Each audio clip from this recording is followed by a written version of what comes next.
orang Korea nggak mau punya anak. Gitu. Di Indonesia kan kemana-mana, kamu kapan nikah? Kamu kapan nikah? Annyeonghaseyo.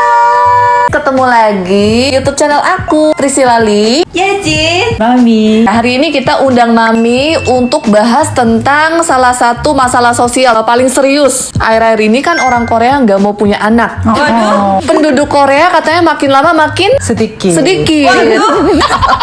Lama-lama punah gitu, Mam. Orang Korea itu kan Iya. sekarang kayak pernikahan dan punya anak itu kan mereka menunda-nunda. Jadi penyebabnya, guys, kenapa ini bisa terjadi?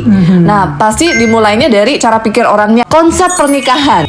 Nah, kalau Indonesia ya rata-rata ya, pernikahan itu kan penyatuan dua keluarga. Tapi kalau aku lihat, sekarang kalau di Korea pernikahan itu pilihan pribadi dua orang. Ya, Setuju nggak? Setuju. Trennya emang Semakin ke situ gitu. Dulunya kan sebagai orang Asia dan sebagai tradisional gitu ya. Jadi dua keluarga memang Korea juga. Tetapi akhir-akhir ini kayaknya lebih mementingkan pribadi. Terus ini juga, guys, perbedaan tekanan sosial. Kalau di Indonesia kan kemana-mana, kamu kapan nikah? Kamu kapan nikah? Masih digituin. Tapi kalau di Korea tidak menikah itu bukan masalah yang besar. Soalnya kalau orang muda sekarang gitu ya, mereka nggak boleh ditanya oleh keluarga juga Wow. kapan nikah, kapan punya anak. Kayak gitu, mereka itu seperti tabu gitu, nggak boleh. Nggak sopan. Nggak Nggak boleh sopan. ditanya gitu. Tapi ada aja yang tanyain, Mam. Kayak pertemuan keluarga gitu, tapi mereka lebih hati-hati. Dulu kan kayak, kamu kapan nikah sih gitu kan. Sekarang tuh lebih kayak lembut. Oh, jadi datang sendiri. intonasinya berubah ya? Iya. Hati-hati Nikah. gitu. Kamu rencananya kapan mau nikah gitu. Jawabnya sopan aja, tidak tahu. Tadi mana gitu. Tapi kalau di Indonesia lebih belak-belakan. Bahkan bukan keluarga sendiri aja. Misalnya aku kan kenal banyak tante. Ya tante-tante, aku kan banyak temen tante-tante kan. Kemana-mana pasti ditanyain, kamu kapan nikah gitu. Mindset sebelum nikah. Di Indonesia, nikah dulu, rezeki belakangan. Kalau di Korea, kalau belum stabil, jangan nikah. Tapi ini klarifikasi aja dulu. Ini kan rata-rata, tidak semua begitu. Takut ada yang Takut ada yang baper. Soalnya aku ada beberapa teman Indonesia yang mindsetnya kayak orang Korea. Aku juga kenal beberapa teman-teman Indonesia. Mereka tuh sekarang lebih hati-hati untuk menikah karena mereka merasa belum siap gitu. Secara finansial aku belum gitu. Intinya kalian paham kan konsepnya? Korea itu lebih ke individu. Realistis banget. Indonesia lebih tradisional. Nikah dulu gitu. Iya nggak sih? Tapi tergantung daerah juga. Kalau aku lihat ya, Jakarta itu mulai menjadi seperti Korea. Banyak yang menunda nikah, banyak yang gak mau punya anak bahkan ya. Aku lihat teman-teman Jakarta banyak yang kayak gitu juga. Jadi yang lebih menarik itu adalah kita mindsetnya seperti apa. Kita bertiga orang Korea tapi kita udah lama tinggal di Indonesia. Kalau Mami ya gimana? Kalau Setelah menikah banyak cerai karena laki-lakinya suaminya tidak kerja. Jadi nggak ada penghasilan sama sekali. aduh, Jadi Akhir-akhir ini, Mam, banyak banget perceraian. iya. Aku lihat di Indonesia juga banyak. Oh. Di Korea juga banyak banget. Saya kan lihat pribadi orang ya, mereka saling suka akhirnya menikah, tetapi suaminya tidak kerja, tidak ada penghasilan. Waduh. Jadi mereka cerai gitu. Apalagi Korea ya, tingkat hidupnya tinggi, mahal iya. semuanya, Mahal. living cost-nya tinggi. Jadi kalau belum mapan, jangan duluan pernikahannya, mapan dulu. Setidaknya ada penghasilan tetap stabil. dulu, baru boleh nikah. Zaman sekarang AI ya, banyak perusahaan tidak mengambil karyawan lagi. Betul. Jadi begitu banyak lulusan S1 maupun S2 pengangguran. Jadi mereka akhirnya give up gitu, give up pernikahan, give up dapat anak. Udah nggak ada penghasilan, gimana lagi? Iya, kalau memang mampu menikah, tapi itu pun jarang ya. Jadi telat gitu, 35, ada yang 40, ada yang sampai 50 baru nikah. Banyak yang ditunda-tunda gitu. Jadi Mami sekarang mindset Mami tuh lebih cenderung ke seperti orang Korea atau seperti Indonesia? Kalau saya pribadi orang gitu ya, keadaan dia bagaimana, kalau memang mau nikah, kalau memang bisa 20-an boleh, siap semuanya, nggak usah khawatir tentang setelah nikah gitu ya. Tapi kalau belum, siapin diri dulu gitu, biar ada penghasilan. Nanti ya bolehlah kalau udah siap 20-an atau 30-an boleh. Jadi tergantung kesiapan setiap orang. Itu nggak bisa dipaksa juga kan? Nggak bisa. Misalnya orang itu mungkin secara finansial udah siap, tapi mentalnya belum siap, Mam. Ada juga loh. Nah itu harus siap juga. Soalnya kalau udah jadi keluarga kan bener-bener suami istri kan harus Iya, jadi betul. satu gitu. Benar. Apakah kamu siap? Tidak tahu. Yang penting menurut saya calon istri dan suami itu saling merasa cocok Ya, gitu cocok dalam itu kayak segala gimana, hal. Dalam segala hal susah dong. Dalam segala hal susah, tapi ya Tidak dong. ada, Mam. Tidak ada, Mam. Yang 100% tidak tidak ada, ada. Mam. Minimal menurut saya Seimbang. nomor satu Oh seimbang. iya. Setuju. Terus kedua, finansial harus siap. Tinggi atau rendah nggak masalah. Yang penting ada penghasilan tetap, ada kerja. Terus bisa diskusi. Komunikasi. Bisa komunikasi. Iya, Ada setuju. masalah, bisa komunikasi. Wow. Nah, kalau tiga hal itu bisa cocok gitu ya, boleh lah. Sangat realistis sih. Begitu nikah harus punya rumah sendiri, tetapi sistem deposit rumah atau jonse itu mahal banget guys. Kayak hampir Mahal. mustahil beli rumah dengan gaji kantoran. Kayak hampir mustahil guys. Mungkin karena itu juga orang Korea lebih Iya. lambat Tunda. nikahnya. Tunda. Tunda. Ini juga sih anak dan tekanan punya anak. Indonesia kapan punya anak ditanyain.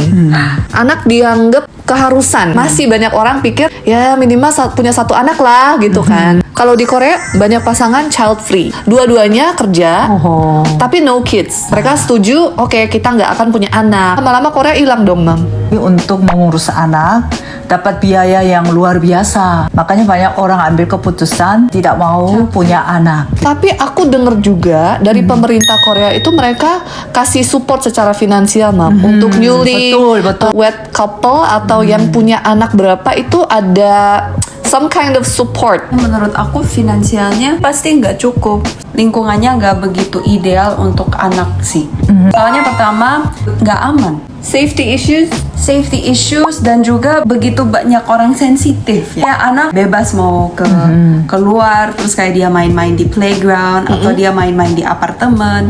Banyak banget yang komplain itu anak kamu itu nggak bisa diem, ini ada suara dari atas, ada suara dari itu. Jadi aku lihat banyak komen dari mami, orang tua, mami yang besarin anak di Korea. Korea itu beneran susah banget untuk besarin anak. Banyak banget yang komplain. Iya, 불편해. Indonesia atau di US. Karena udah banyak anak kali ya. Jadi orang udah biasa dengan Anak. iya anak-anak. anak-anak misalnya dia nangis Dia gitu nangis di public space, di terus kafe, dia restoran. bebas kemana-mana. Orang-orang bahkan sangat welcoming, Lebih untuk mengerti anak. lah. Lebih mengerti. Tapi kalau orang Korea itu sangat apa ya, defensif. Kalau misalnya aku jadi besar di Korea sekarang, lebih susah, pasti aku ngerasa tidak terwelcome. lebih terbeban lah ya Lebih mami-maminya. Kalau di Indonesia jarang, tapi aku lihat di Korea itu banyak no kids zone. Jadi misalnya restoran ini atau kafe ini itu dilarang bawa anak gitu loh, Mam. Iya betul. Besar di Korea itu artinya adalah dari kita muda banget. Harusnya kita kan main-main ya masa kecil. Di Korea itu udah dibebani anaknya harus Belajar. harus kompetisi sama sesama lain. Iya. Jadi mungkin Banyak les-lesnya dari kecil. Les. iya, banyak dari banget. POV yang kita udah besar aja kasihan gitu loh anak-anaknya. benar. Jadi secara otomatis gue nggak mau punya anak. Ya, kasihan dong. Kayak anak itu kan kalau di Indonesia kan main-main, happy-happy sama temen-temennya. Tapi kalau Korea dari kecil banget itu mulai suruh les apa, les piano ke, les matematika ke, les Inggris ke, disuruh persiapkan masa depan mereka. Banyak banget Jadi bebannya. sebenarnya kalau kita nikah ya, dulu anak itu berkat di mana-mana gitu ya, di Korea juga, di Indonesia juga, di mana aja anak itu berkat memang gitu ya. Tetapi yang orang-orang muda saat ini saya lihat banyak yang stres, masuk perguruan tinggi. Mereka itu sangat mementingkan universitas yang mana gitu. Mau masuk universitas yang terbagus, bersaingnya dari semenjak TK. Beneran, beneran itu Enggak, bukan ini saya nggak joking, beneran. buat-buat. TK. Oh. Anak sekecil itu ya. Iya, Dari guys. TK udah les bahasa Inggris, udah les macem-macem, piano segala macem. Terus SD tambah lagi lesnya, SMP, SMA, kuliah. Nah, stres. Mereka bertumbuh dalam stres dan ujian-ujian. Jadi karakternya itu Korea itu tertekan dari kecil. Seluruh masyarakat itu tertekan banget gitu. Menuju ke universitas yang bagus. Begitu mereka lulus, sekarang gimana? Ya dulu mereka bisa kerja karena lowongannya banyak. Tetapi sekarang AI banyak, jadi mereka itu cari kerja ke perusahaan kecil aja susah banget. Walaupun mereka udah lulus universitas yang ada di Seoul bagus, tetapi yang menerimanya sedikit. Gitu mereka udah tertekan, udah dapat kerja pun telat, pernikahan pun pas-pasan nikah. Ini mereka udah capek gitu hidup ini. Soalnya tertekan dari TK. Sedih banget. Udah capek. Jadi dua-duanya capek kan. Udah kita nggak usah Punya besarin anak. ya. Ya. Udahlah kita hidup aja susah sekarang gitu. Kalau nggak beli rumah gimana, Mam, di Korea? Cuma Kalau- sewa aja? Iya sewa aja. Sewa aja terus? Iya, dulu Nggak bisa kan beli rumah? Iya, sekarang sewa bulanan. Korea juga. Makin banyak sewa bulanan gitu. Iya sih. Karena mustahil beli rumah itu mustahil di Korea, guys, kecuali kalian cebol. Cebol itu anak konglomerat gitu ya. Iya. Makanya ini masalah sosial, Mam. Stres. Jadi orang Korea itu jarang senyum karena tertekan memang. Tegang banget. Iya, tegang orang-orangnya. Kalau Indonesia saya suka karena orang-orangnya senyum. Masih ada hati yang bisa mikir lingkungan, bisa Mikirin orang lain. Kalau orang Korea udah nggak ada itu. Ya. Kasihan sih sebenarnya. Kasihan. Intinya kasihan, guys. Pokoknya kita bersyukur banget lah, Mam. Dibesarin di Indonesia, Indonesia, jadi iya. kita juga melokal sih. Makanya saya bersyukur gitu, anak-anak kami ini nggak tertekan gitu. Nggak kayak orang Korea ya, Mam? Nggak kayak orang Korea. Tertekan apa? Tertekan apa, Lucong? Nggak bisa tertekan, guys. Tertekan sebelum ujian ya. Sebelum ujian. Aku senyum juga di belakang muka. Siapa tahu aku tertekan. Apa sih dia, Mam? Dia ngomong apa sih? Setertekannya dia itu Gak ada apa-apanya ya? nggak ada apa-apanya Banding sama orang Korea, guys. orang Korea yang tertekan gitu. Memang hidup ini stres ya. Masa nggak Pasti ada ada. orang yang nggak stres kan? Pasti ada Tapi stresnya. stresnya jangan sampai Depresi bener-bener- gitu loh. Bener-bener stres gitu jangan. Apa adanya kita menikmati gitu. Ada momen-momennya lah. Oh. Ada momen serius kita kerja, ada momen serius kita healing. Siap. Gitu. Ya, dan bersyukur apapun keadaan kita. Amin. Berkat datang lagi. Amin. Rezeki dari Tuhan. Amin. Terakhir, Mami tolong kasih kesan pesan ke saya dan Pris dan penonton tentang pernikahan. Pernikahan, ya seperti tadi. Jadi dalam keadaan saat ini gitu ya, jangan putus asa. Bersyukur aja Oke. atas apa yang Diberikan. ada. Kalau ada orang tua bersyukur, ada kesehatan bersyukur. Walaupun sakit nggak parah bersyukur. Ya. Bisa melihat bersyukur gitu ya. Kalau kita bersyukur ya, Tuhan pun kasih berkat lagi kepada Amin. kita gitu. Itu aja. Single juga Setuju. menyenangkan kok, guys. Kok kamu tahu? Kan aku single. Bebas ya, kalau masih belum menikah kan nikmatilah kebebasan itu. Berusaha untuk meningkatkan diri gitu ya. Apapun belajar bahasa Inggris, belajar internet, belajar apa aja gitu. Biar kita jadi juga berguna. Tuh. Kalau misalnya single terus terlalu happy gimana, Mam? Kayak anak Mami. Bagus. Oh, bagus. Ya, karena Oh, bagus. Bagus. Bagus, Mam. Seterusnya. iya, dia Seterusnya kalau maksudnya. forevermore. Forevermu. Kalau forever bahagia nggak apa-apa. Tapi kalau suatu saat ketemu pasangan Yang cocok. misalnya yang cocok, Klop gitu. boleh. Boleh. Karena hidup itu pilihan. Betul, pilihan itu. Oke guys, sampai sini aja. Kalian kalau misalnya ada mau request konten video selanjutnya atau mau komen tentang pendapat kalian juga boleh banget. Oke, makasih guys. Makasih. Bye-bye.